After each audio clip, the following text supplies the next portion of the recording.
So here's the anatomy of a strike.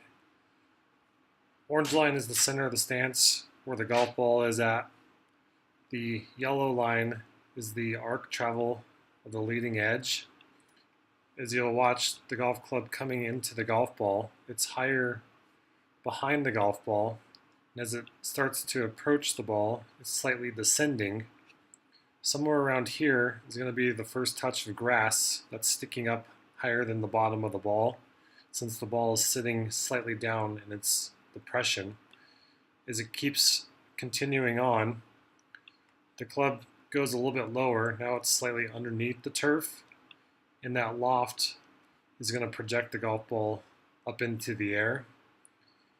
A couple frames more, now the club's starting to come out of the ground around this point. So in the middle, that's going to be the lowest part of this golf swing, or the arc. And around this point right here is going to be the first touch of the grass. So controlling the first touch, the low point, and the center strike of a golf ball will project that golf ball into the air. Another thing to take note of, if I erase these lines here, is here's the golf ball sitting slightly downwards. If the arc height came in, and the club was coming into the golf ball, you'll notice that the pressure is moving towards the left foot.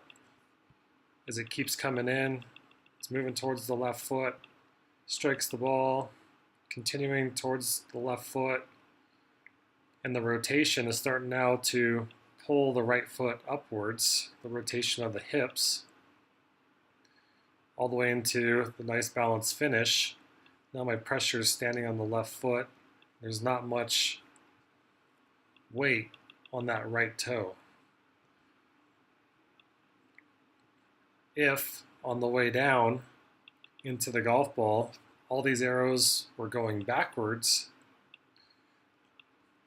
and I was reversing out, pressure's going into the right foot, trying to lift the ball in the air that direction, my low point, which was somewhere in front of the golf ball, can move backwards. And the arc and entry point is going to become too far back, so that's where you get the heavy shots, or we miss the ground and we get the thin shots. So the last key of this is arc height control. So here's the arc height slightly in front and underneath the ground. If I came in and somehow raised the yellow line up into the middle of the golf ball, that could be another scenario where it could run across the ground. If I raise it up even higher, I can catch the top of the ball, which will project the golf ball downwards into the ground, and then it'll bounce out of the ground.